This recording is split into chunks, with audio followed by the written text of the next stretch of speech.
So there you go, and welcome to Let's Talk with John Kane on a special, special broadcast. We're combining our Let's Talk Native and our Let's Talk shows together just for this third week of September.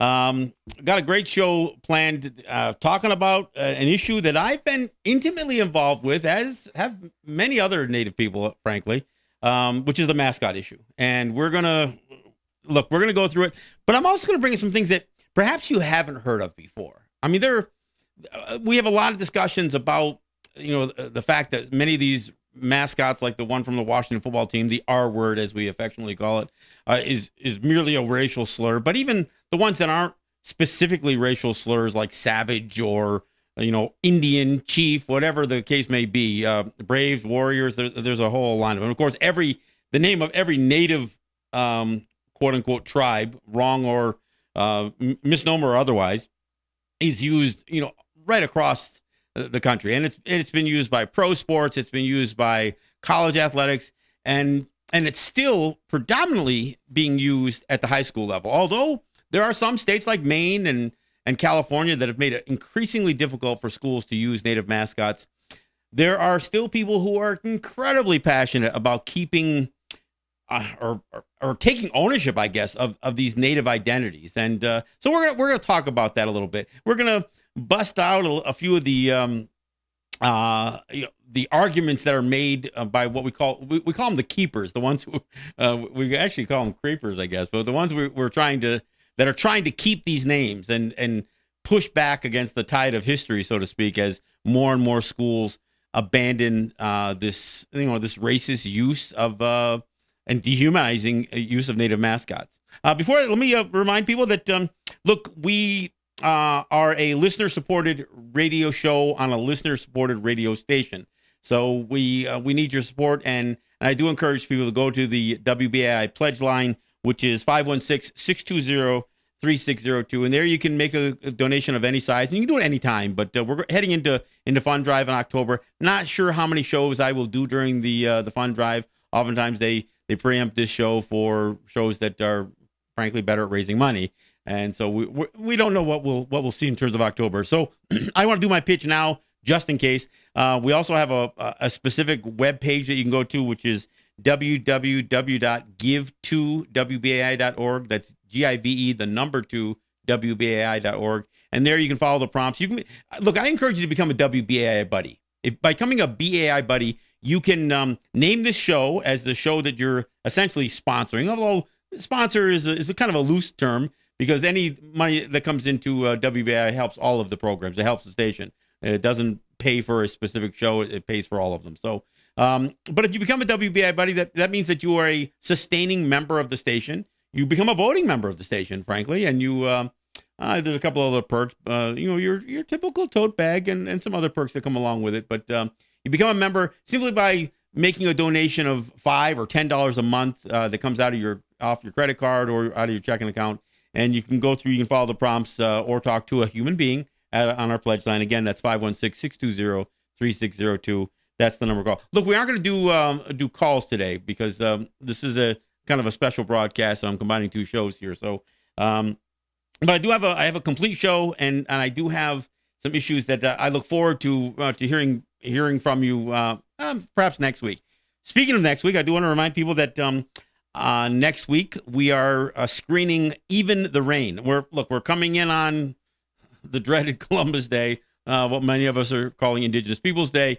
So we are screening Even the Rain. Even the Rain is it's a great film. It is it's a Spanish language film, which means you do have to rely somewhat on subtitles unless you speak Spanish. And if you speak Spanish, that's all the more reason to come out to the Brooklyn Commons. That's Thursday, September 26th at 7:30 p.m. is when we're going to show the film. If you come early, we can do a little bit of the meet and greet thing. And if you stay a little bit after the film, we can have a discussion about the film and much of the issues that's covered. And now, the film is about the plot of the film, and it's not a documentary. It is a drama. It is a film about making a film about Columbus, but it's layered in such a way that it really tells the story in ways that perhaps you can only tell it this way. It addresses environmental issues. There's a battle over water that plays out during the filming of the film, and there's there's also some of the legacy of racism that is born out of Columbus's voyages play out even in the filming of a film about Columbus. So again, it's hard to explain it, but when you see the film, you'll know exactly what I'm talking about. Please do come out. It is again next Thursday, September 26th at 7:30 p.m. We will show Even the Rain, a film that you will wonder how you never got a chance to see it before. It's a perfect film to show in the run up to Indigenous Peoples Day / Columbus Day. It'll tell a great deal of the story. And again, it'll clearly show how the legacy of racism continues to this day in a way that perhaps can only be done in the way this film accomplishes it. So again, that's Even the Rain. That's next week. Well, look, we're heading into October, so we're getting there. So I wanted to mention that. All right, now let me talk about the mascot issue. You know, of course, we have the worst ones. We have the ones that use the R word, the redskin, which is, you know, again, we can get into a whole debate about the etymology of that word, but clearly one of the various sources of the word comes from the idea of scalping, the idea of taking the scalp off of a human body and exchanging that scalp for bounty, and that's where part of that word comes. Now, look, there are many people who will try to associate this with, again, with simply the hue of our skin, or the fact that that men oftentimes painted their face with red dye, whether it was for war or intimidation or whatever else. But and we can debate that. But the one thing is clear. In our language, in Mohawk, the word for red comes from the word for blood. So the idea that we would refer to ourselves as a blood-colored person is just not. It's an absurd proposition because we hear that. We hear people say, "Well, that's what Native people call themselves." We may have used that reference on ourselves after it became a colloquialism, after it became a common expression to describe us. And yes, compared to white people, we are redder in the skin. But the idea of referring to somebody simply by the color of their skin, that's frankly where the N-word, that's where nigger comes from. It comes from the word for black and the fact that you were talking about black skin. So the R word and the N word are bound together directly, both from an etymology standpoint, from what the words literally mean, and in terms of being a racial slur. So there's that. But beyond the use of the worst nickname, the R word, is the general use of Native imagery for mascots. And I'm going to talk about this at a couple of different levels, but one of the things I'm going to do is I'm going to talk about how L. Frank Baum almost predicts this. And now, if L. Frank Baum, that may be a name that maybe you're thinking, wait, how do I know that name? How do I know L. Frank Baum? Well, I'll tell you why you know L. Frank Baum, because he wrote The Wonderful Wizard of Oz. Now, some people look at that Wonderful Wizard of Oz as this beloved children's story. Well, there are scholars who would suggest otherwise, but certainly he is considered an American author, an acclaimed American author. But before he wrote The Wonderful Wizard of Oz, he was the editor of a newspaper in Dakota Territory. And as the editor, one of the things that he advocated was the extermination of Native people. And part of it, the reason he advocated the extermination of Native people is because he thought we were ruining our own image.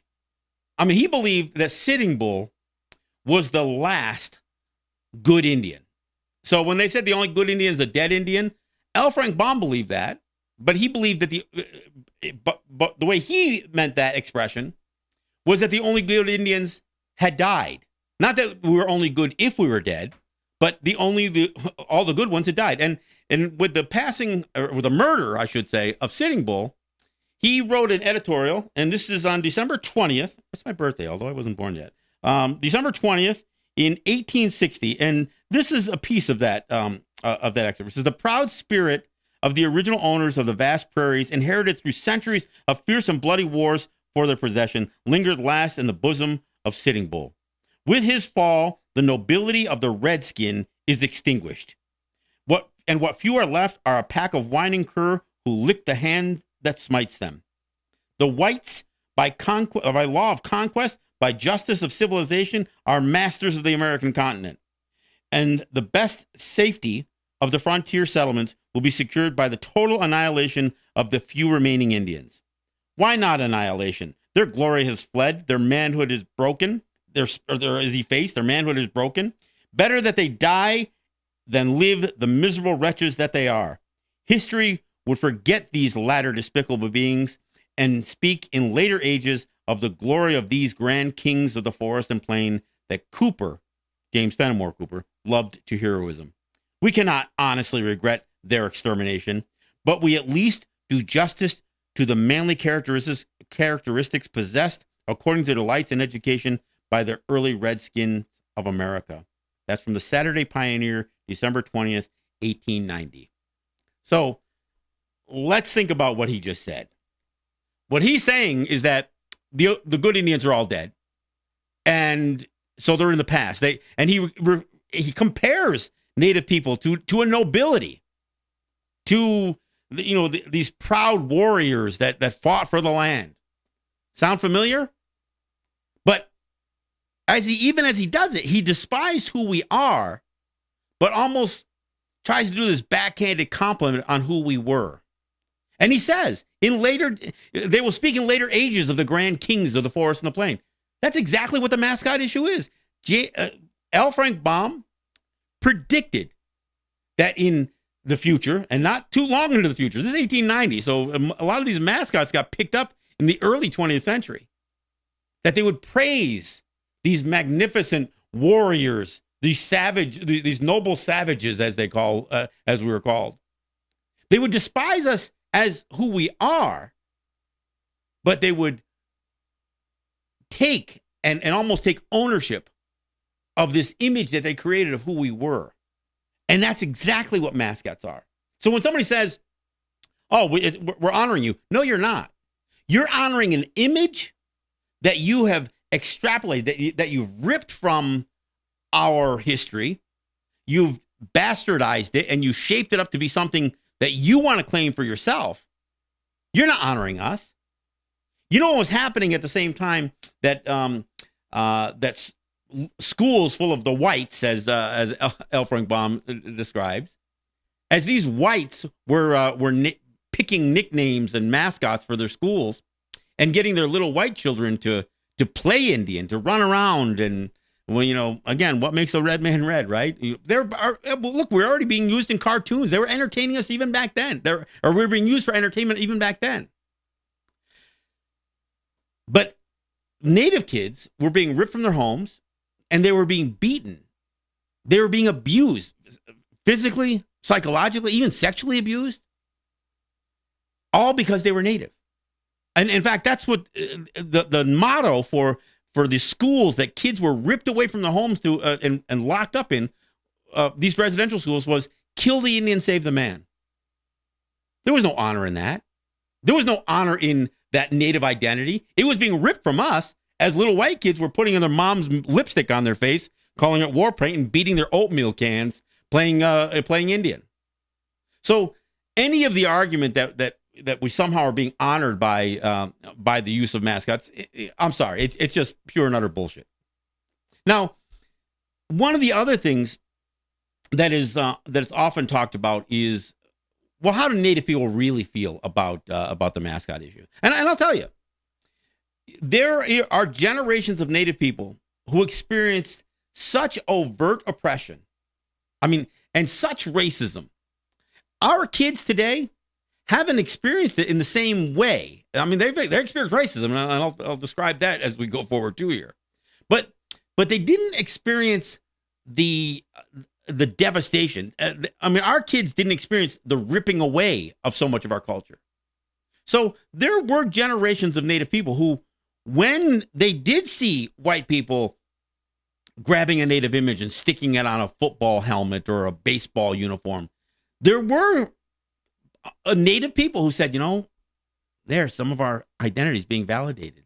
And there were Native people who were drawn to that validation of something in the popular culture of the dominant society that they could relate to. And Native people did root for the Washington football team or the Braves, whether it was in Atlanta or when they were in Boston or wherever. No, there was some of that.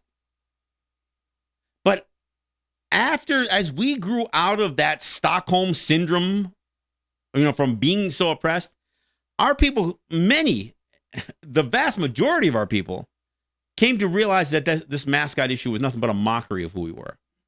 So I'm not saying that we immediately lashed out, and we didn't. Now, we've been pushing back on this mascot issue for 30, 40 years, or more in some cases. But I will say that there have been people, and there are Native schools that use some of the same names. Now, it isn't to validate white people using it. It's about trying to take ownership. It's kind of like black folks using the N-word. Look, the fact that they'll take it back and take away the abusive nature of the word when being used as a pejorative, when they take it and they own it and they refer to each other, in terms of some sort of terms of endearment or whatever else, that's them taking ownership of a word that's been used to spew hate. Well, the same thing that can be said about Native people doing it. But that doesn't give white people the right to still claim the use of the R word or any part of our identity.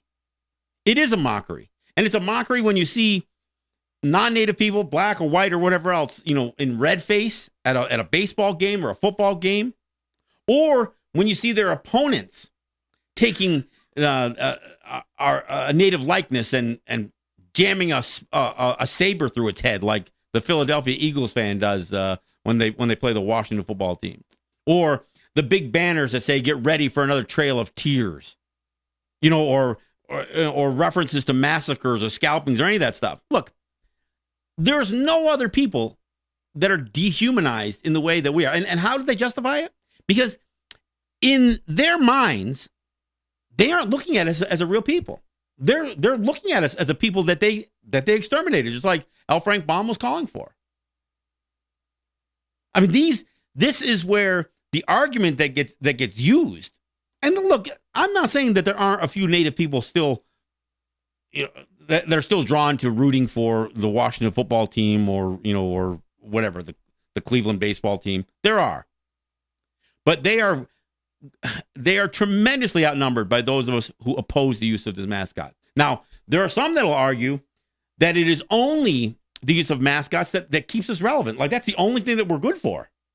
I mean, there's an organization, I'm not even going to give the name, but there's an organization, and it's mostly white people, but a few sellout Native people who, or fake Native people, who run around saying, no, we're going to save these names because we're protecting Native imagery. No, you're not. You're protecting the mockery of Native imagery. That's what you're protecting. Now, there have been plenty of studies that where psychologists have studied the effects of this kind of racism. And to be clear, almost every state and every school has a policy against discrimination. They have a written policy. They have anti-bullying rules. There's anti-bullying laws. But in spite of all that, this is an area where discrimination is not only tolerated but encouraged. I mean, let's keep in mind that these schools are funded by taxpayer dollars. The idea of putting a Native image and a racial slur on a uniform is being paid for with tax dollars. And it's not just local tax dollars. These oftentimes are funds that come from the federal government and from the state governments. So any local group who says, no, we still want to keep our Redskins. Or what's worse is listening to a bunch of white people who want to claim that they are Indians, they are warriors, that they are Redskins. No, that's what we get. To actually confront a bunch of white people who want to sit there with all of this garbage on. Oh, as I wear my Caucasian shirt, by the way, who want to sit there with all this Native masketry plastered all over them, red face and war paint and feathers in their hair and all kinds of other stuff, and look at us, a real Native person, and say, I'm a Redskin.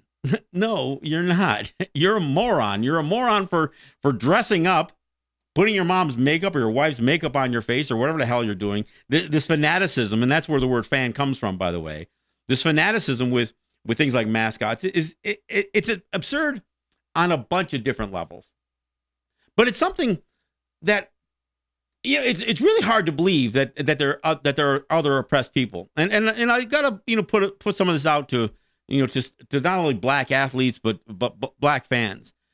I mean, I don't know how you can sit back knowing the backlash that there's been for things like blackface and the N-word are still okay with red face and the R-word. I mean, that's hypocrisy. I mean, and really, this is an example of even other peoples of color supporting the racism. Now, I make it very clear that a black person can't be a racist, but they can support racism. They can support that white supremacy because it's white men who have grabbed these names. It is white men, team owners, Dan Snyder of the Washington football team, and the racist owner before him, several racist owners before him. These are white men who want to claim ownership of this identity and vow that they'll never change. And of course, we see what the political winds are doing. Look, there are schools every single day that are dropping this name, throughout the U.S. and Canada. There's a pushback in every state and every province against this practice. And yet, you still have some people who will insist that their intentions are all that matter. It doesn't matter if it's offensive. And, of course, they'll spin this whole thing about political correctness. Well, we're not going to yield to political correctness. I don't even know what the hell political correctness is supposed to mean. I mean, they make the assumption is that if you're politically correct, you're wrong. I mean, the idea of making something correct should make it should be politically correct. It should be morally correct. It should be ethically correct, legally correct. But to say that, when you put the word political in front of something, that you just change the second word, putting political in front of correct means that it's not correct. I mean, that's, again, another absurdity. This isn't solely about political correctness. This is about morality. This is about ethics. Look, there are no other living human beings that are treated this way. I mean, there are no teams that cite any other race. I mean, there's the Fighting Irish, but that's not even a race. That's a country. I mean, but there's no wetback teams. There's no gook teams. There's no nigger teams. There's no kike teams. There's no porch monkey teams. No towelhead teams. No, there's none of that stuff. None of it. But there are Redskins, Chiefs, Braves, Warriors, Savages, Mohawks, Indians. You can go right down the list. I mean, they use all kinds of names. And then of course they use the names like Sioux, which isn't even the proper name for Lakota. They use words like Mohawk, and frankly, Mohawk isn't really who we are. But there are teams that use that. And of course, they never use even the appropriate imagery for a region. I mean, for the most part, it's always this pan-Indian image of the full headdress on a chief, like a Plains Indian chief that they use. I mean, that is the most common use of an image for for a native mascot. And it doesn't matter if it's in the Southwest, it doesn't matter if it's in the Northwest, it doesn't matter if it's the Haudenosaunee or the Algonquins, it doesn't matter where it is, they'll always use that same image. So even that is not just about the bastardizing of our culture, it's about the misrepresentation of what a native person for a given region is. And you would think, since these are schools that are predominantly using this stuff, you would think that if you were going to use a people who you're supposed to kind of study in history, although, pathetically so, you would think that a school that would call themselves the Indians or the Warriors or the Redskins would at least take enough upon themselves to teach about who the native people were of that given region. But they don't. I mean, and I'm sure there's an exception here and there. But for the most part, look, I went to a school who still calls themselves the Indians, the Cambridge Indians. They're a football power on the east side of the state. And I cringe every time my good friends from my old hometown have to put up. They can't just say Cambridge. They got to say the Indians this, the Indians that. And you know what? There's none. There are no Indians there. There are no native people there. My wife's cousin lived in the region, and his kids played football. So there was. I mean, I went there, but there was only 2 families of native people who ever even, who lived there in the last 50 or 60 years. Yet there they go. They're going to claim that name, and without any regard for it. And it's not like, look, and they had a great social studies program when I was at school at Cambridge. Look, one of my favorite classes was social studies, but even those great social studies teachers never gave any extra consideration to the fact that the nickname and the mascot for that school was a subject they just glossed over like everybody else. It was just a period in history. Indians was the first period of American history, and after that, no, we'll just cruise on up, and we'll pretend that Native people, that era of Native people just ended. Indians, then Discovery. There you have it. And Indians are over. And that's exactly the way we're treated, and that's the way all of these mascots. I mean, look, for one thing, there's another part that's kind of sad about this. Half of our population are women. There's not a woman who's ever used in any of these mascots. It's always a man. Most of the time, it's either a warrior or a chief, as they try to represent it in their imagery. And of course, they always make it warlike. Even a chief, it's like a war chief, or they don't even consider the fact that many of us had very advanced and skilled diplomatic skills and statesmanship, and that we were advocates of peace. No, that doesn't sell. That's not what we want. We want something fierce, like an animal. We want a fierce, noble animal. So we'll pick Redskin for our mascot. Look, we're at the bottom of the hour, so we'll take a break, and we come back. And I got more. I've got a specific way that I want to address this question about where Native people weigh in on the mascot issue, and it becomes a bit of a generational response to it too. So we'll talk about that when we come back. This is John Kane. This is Let's Talk, and you're listening to us on WBAI in New York City, FM 99.5.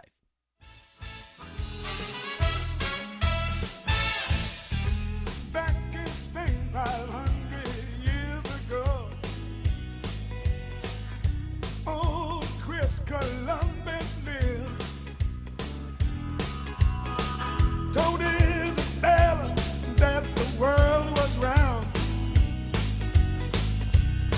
She thought he'd flipped his lid. He bought the queen so much she finally said, okay, I'll give you 3 ships and some men. Said I'll find a brand new route to India. Waited, I soon been home again. In 1492, who found who? 1492, who found?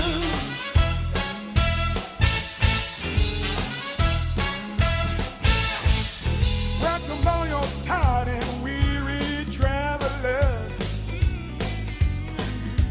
And old Chris gave out new names. But this ain't India, we are not Indians.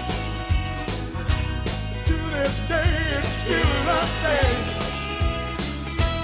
1492, who found who? 1492, who found?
All right, that's my man there. That's Murray Porter in 1492.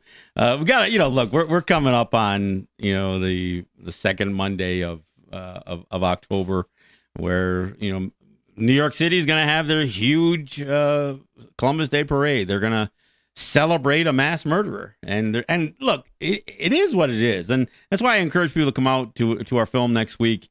Even the rain, I think you'll walk away with some, with your emotions, peaked. That's for sure. I do want to remind people, it's a free event.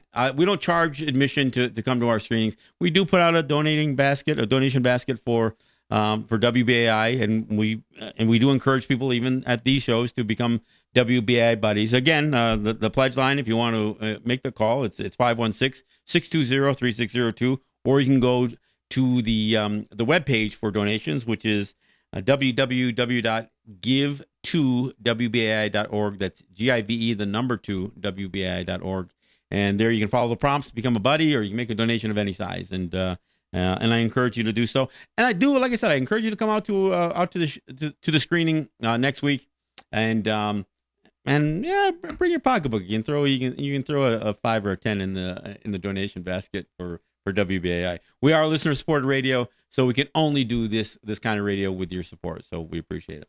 All right, I'm talking mascots here. Now, one of the things that has happened is we've had places, even like Annenberg, a polling place like Annenberg organization, do polls, and the problem is when they do polls, they just have phone numbers and they call phones and they'll ask a question, and then among the questions they'll ask is, Are you a Native American?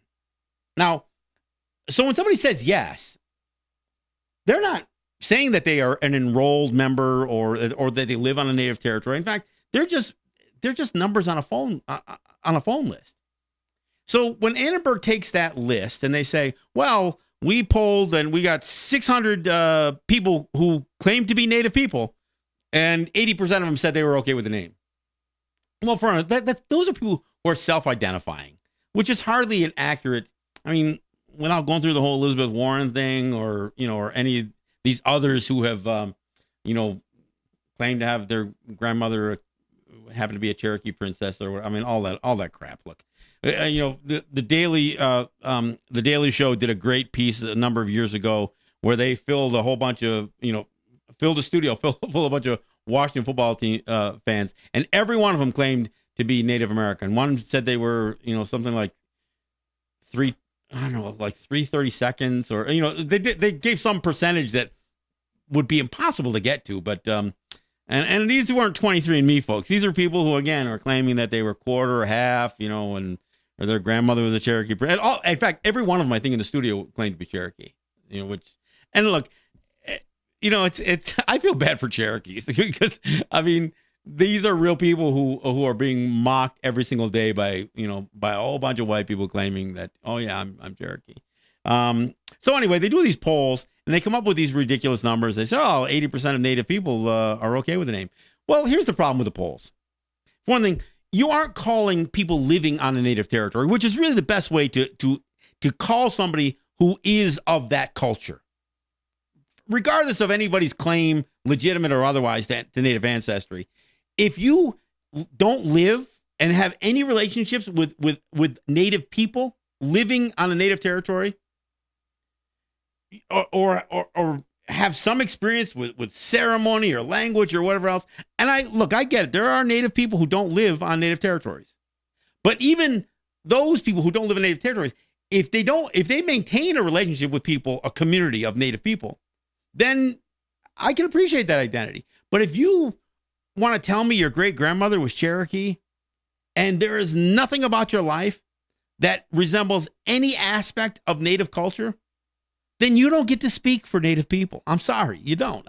Even if you have some legitimate ancestral claim, because legitimate ancestral claim is different than saying you have a cultural connection, that you are of those people. So there's that. Now, the other thing is the way you ask that question. If you ask that question and say, do you find the name Redskins offensive? That all by itself doesn't ask the question. You got to ask a Native person, well, how do you feel about non-Native people dressing up in feathers and makeup and red face. I mean, how do you feel about white people or non-native people, imitating your dance, imitating your culture? How do you feel about them, wearing war paint and red face and headdresses? How do you feel about, all of that stuff? If you ask those questions and you get the same response, then you're still probably asking white people. I'm sorry. Because that's always the question. The question is, well, I think I got into a big debate with this this one group page, Teton High or something like that. I can't remember the name, but and I think they were out in, I don't know if they're Idaho or one of the northern plains states anyway. And he was saying, well, all the native people he asked seem to be okay with it. Well, wait, where are these native people he asked? Because the two the closest native territories to where the school was, their councils and their spokespersons specifically came out against it, and as has the NCAI, the National Congress of American Indian, USET, every native organization, a specific native nation and organizations of native nations has come out against it. Now, that's not to say you're not going to find, code talkers paraded out at a Washington football game saying, "Oh yeah, I'm okay with this." Yeah, as they're being flown in and out of D.C. and given jackets and hats and everything else, for their trouble. I mean, I get it. But here is the best example, and this example hasn't been cited before. See, I was involved in the fight here locally in Western New York. There's a suburb of Buffalo out here called Lancaster. And it is a community, it is a village or a community, a small city, a suburb, that is like 99.9% white. And that might only be a slight exaggeration. I think the number I heard was something like 98.5 or something like that, white. And that means there are no black people. There was like one Asian student, and I think there was a native student there.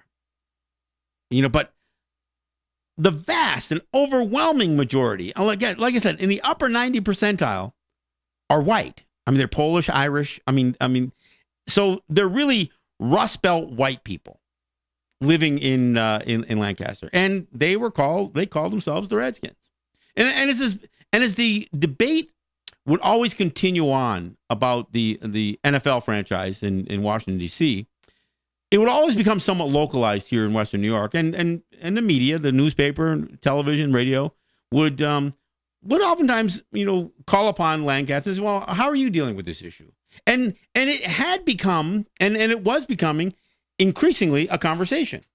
Now the lines got really, really painted solidly between the ones who thought that it was inappropriate and the ones who were just fighting mad about the idea of that somebody would take their name away from them, because that's how much they wanted to own this thing. But the school board, first, the superintendent contacted a friend of mine, and he put together a committee, and I was a part of that committee, that of native people, prominent native people in Western New York, and including people from academia, University of Buffalo, an artist, an activist, and myself. And so there were 4 or 5 of us that met with the school board. In fact, and we met publicly. We didn't do anything really behind closed doors except for the initial meeting. And we did a bit of a work session where we met with the school board. And I got to tell you, the school board had 7 members.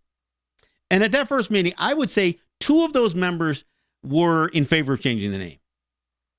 And I would say 2 of them were strongly opposed to changing the name. And 3 were kind of on the fence. But after that one work session we did, a public work session, and the public was invited to come out. Not many did, but after that, we kind of went around the table, and every one of us who were part of the committee gave some testimony about our experience and the use of native mascots. And I could see the change in their faces. I'd say by the time we left that meeting, there were 2 people on the fence, and everybody else, they got it. They got it immediately. Just sitting down and no shouting match. And look, one of the members actually said, I've got native ancestry, and I have no problem with this. I said, well, let's talk about that. And I didn't attack her, but I kind of said, I kind of disqualified her native ancestor because she had no connection, no cultural connection to it. And she got it. And I don't think she found it insulting, but that's how we dealt with that. Then we also had this community-wide, session where people came from all over, and they could sign. It was a community engagement meeting, and we packed the place. But people from the three major territories in Western New York, and that being the Tonawanda Seneca territory out near Akron, New York, Tuscarora from up near Niagara Falls area, and Senecas from both Allegheny and Cattaraugus. So there were, including some of the leadership, people on council and others. And so there was a bunch of us there. And of course, some of the folks who were big fans of keeping the name, they flew in some Native people who we lambasted. We said, the idea that you claiming to be a Native person comes into a territory not of your own and side with the white people against the position the Native people are taking here, that's violates every protocol that Native people ever hung on to. And so we really lambasted these guys, and they just cowered away to nothing. But so we went through that whole thing, and we, these breakout sessions, they do this whole, scripted process for coming up with a determination. And it became very clear that, even in that process, that this was not a good thing, maintaining this Native mascot issue. So, but what was also happening while we're all doing this, there are students, our kids who go to school at Akron High School, Niagara Wheatfield, which is where the Tuscaroras live. So Akron, where the Tonawanda Senecas are, Niagara Wheatfield, where the Tuscarora are, and then Lakeshore High School, which is the largest school district that has the Senecas from Cattaraugus that are attending. Students from those three schools who were heading into the lacrosse season while this was going on told their athletic directors that they would refuse to play Lancaster High School. So they were going to boycott playing Lancaster. Now, these are students. They weren't pushed into it by their parents. They weren't pushed into it by the media. These were students who knew that this was happening because it was playing out in the media pretty good.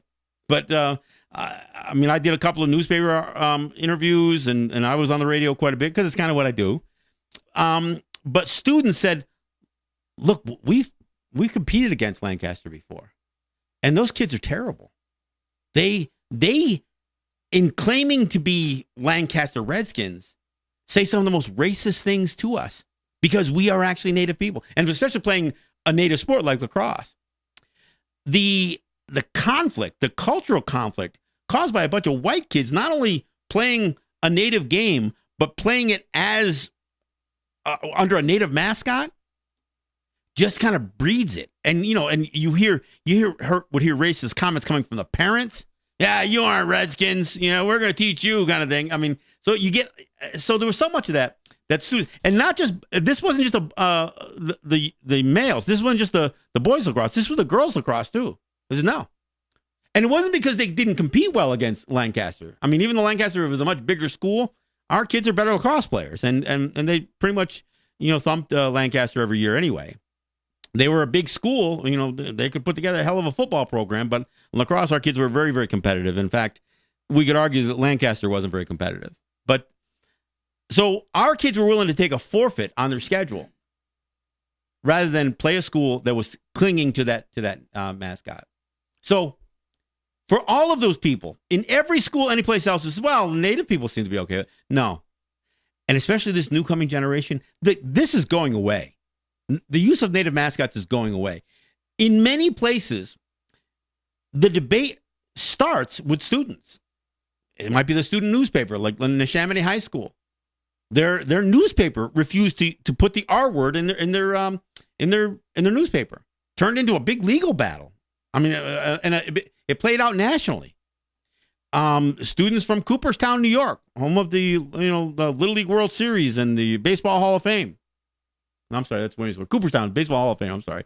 Cooperstown, they carried that name. And it was students from Cooperstown who on a summer program, actually met some Native people and said, "Man, I feel terrible telling them that I go to a school that uses a Native mascot." So when they went back to school, they launched a campaign to stop. So as I was saying, we look at older generations who had to withstand such oppression and such a loss of land and language and culture and subjected to abject poverty in ways that our kids don't know the loss. They know the experience living with this racism, but they don't know where it came from, so to speak.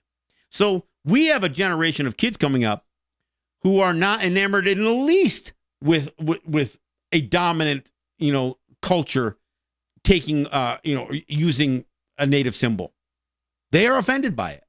Without any prodding, without any encouragement from us, they said, who are these white kids?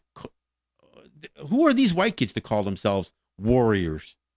Who are these white kids to call themselves, Indians and Redskins? So these up and coming generations, they have a different attitude. Look, there's still some Native people my age and older who are still going to root for the Washington football team. I remember a few years ago, I got into it with a bunch of people who were my age, who were still advocating for it. They can't justify it when you break it all down. They can't justify it. They're just hanging on to their childhood, fantasies. I guess, I don't know. But my point with this is when people question, where do Native people come out on this issue? I think those kids from Akron High School, from the Tonawanda territory, from Niagara Wheatfield, from the Tuscarora territory, and from Lakeshore High School, from the Seneca territory, and many others, they spoke clearly and they spoke in a unified voice. They not only spoke out themselves, but their parents stood with them, their coaches stood with them, and their school stood with them. I mean, it was incredible. And you know what? For all of the exchange that I had with the folks at Lancaster, including going to some school board meetings and speaking out and all the interviews and on TV and the newspaper and on radio that I did, and I did many of them, I may not have been nearly as effective in getting Lancaster to change its nickname and its mascot as those students from Akron, Niagara Wheatfield, and Lakeshore. And now here's the other thing. Keep in mind, even though those are schools that our kids go to school at, we're still the minority in that schools. So the white kids who were their teammates stood side by side with them. And this wasn't liberal elitism. This wasn't political correctness. These were their teammates, girls' teams and boys' teams. These were teammates playing a sport and respecting each other enough to say, no, I'm with you on this. I'm with you on this. It is wrong. It's wrong for Lancaster, like whiter than white rice, trying to take ownership of, and I'll tell you, when this thing, they were going to try to ease this thing out during the summer and into the next school year. But because of what these students did, what these students from 3 different schools and the way they spoke in one voice, they affected a whole bunch of Lancaster students too. There was a bunch of Lancaster students who reached out to them and supported them. Not all of them, but there were plenty. But because of that, the school board voted before the end of the school year. I think it was like in March. And when it was actually heading into that lacrosse season, they voted 7-0, unanimously voted to retire their mascot and begin the process of developing a new name and logo. Now the Lancaster Legends, they use a knight for an armored knight for their mascot. That's what they did, and they did it in short order. And I'll tell you, there were still people who were angry. I mean, you can still run into people who would still be wearing the old T-shirts and jackets and that kind of stuff. In fact, 2 of these white women who were just the most vocal and they were threatening. They were brutal, man. I tell you. And of course, Fox News accommodated them. They put them right on the national television. 2 of them ran for a school board, determined they were going to get on that school board They can only vote in two each election. They were going to run. The next year, they're going to get two more on there, and they're going to change the mascot back. Well, that didn't happen. Two women did get on. They used that wave of hostility, and they managed to get elected. And then it became minimalized. I mean, they played no role on the school board other than just being obstructionists, and their time came and went. No, the school board never. I mean, and I'll tell you, the school superintendent, Mike Valley, he thought he was. I mean, he not only got threats, he had some vandalism done to his car. I mean, he had threats at his house and that kind of stuff. He had small kids in school. He honestly thought that he'd get fired over it. But you know what? He felt like no, he needed to do what was right. He made an interesting comment, and I quoted it, and I've got to paraphrase it. I don't remember the exact quote, but when people said we need to hold an election, this should be done through a referendum, and Mike Valley said social justice issues cannot be determined in the same way that you elect a prom queen. So you can't just this isn't just a local issue. This is a national issue. This isn't like selecting a prom queen. This isn't a popularity contest. Frankly, I don't know that it would have, that the keepers would have had their way even with a referendum anyway. But that wasn't the point. The point is their name was racist. The practice is racist. And there's no other way to describe it. I mean, look, if you root for a team and are kind of oblivious to where the name comes from, that kind of stuff, and then you're told that it's not honor, that it's an insult. It's an insult to see, people wearing a headdress, because that means certain things to certain people, different things to different cultures. But to see that mockery played out, but when you tell somebody and then they still say, yeah, we don't care. We didn't do it to offend you. So if it does offend you, so what? Now, it may not have been racist to have the name, but it's racist to keep it. And it's racist to fight to keep it. We can get into a debate on what is a racist act and what is a racist. For the most part, in much of this debate over the mascot issues, we say the use of mascots is racist. The terms for some of those nicknames, like Redskin, that's racist. It's rare that we come out of the gate and say, you are all racist for having this name. No, that racism that is harbored in those individuals presents itself. I mean, it just comes out. We don't have to call them racist. They do that. They do that to themselves. They do that by rejecting the notion that even as I read something like L. Frank Baum's, genocide editorials, as they're called, they'll just dismiss it. Just like they'll dismiss us.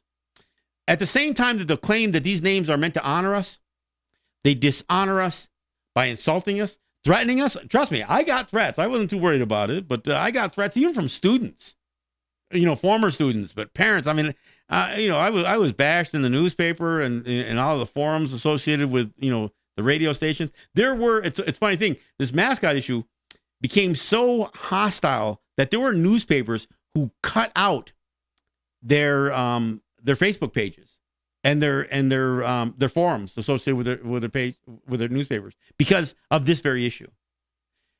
Now I want to get back to one other point about the L. Frank Baum editorial, because anybody who would say, "Look, what that guy said is crazy. That's just lunatic fringe." No, this was L. Frank Baum, who would become an acclaimed American author.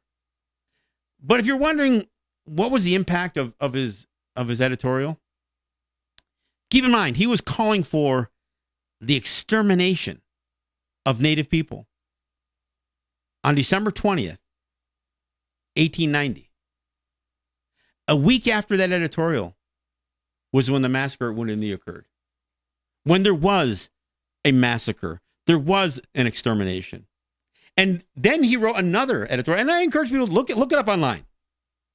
Baum, B-A-U-M, Baum's Genocide Editorials, and read both of them. Because he wrote the second editorial after the massacre.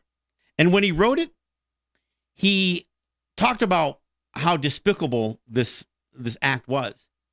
Not because of the loss of life of Native people, but because it was done it was such incompetence that the white men, the soldiers, shot themselves. They shot them. They shot themselves in their own crossfire. So L. Frank Baum condemned this this massacre because of the loss of soldiers' lives, not because of the loss of Native lives. In fact, in the second editorial, he continued with his, encouraging the extermination of Native people. So if you don't believe that his words rang in a way that was either true for the dominant culture of the time, it certainly rang true enough to see a massacre come on the heels of his editorial. Native mascots are racist. Many of the names that are used are racist, and it's a practice that needs to stop. And there are those friends of mine like Ann and Donna and so many others that are out there. Amanda Blackhorse, others who are at this every single day, and we'll continue to stay at it until they're all gone. I want to thank you for listening, and again, we'll see you next week at the screening of Even the Rain, and back in the saddle at the WBAI studios. This is John Kane. This is Let's Talk Yahweh.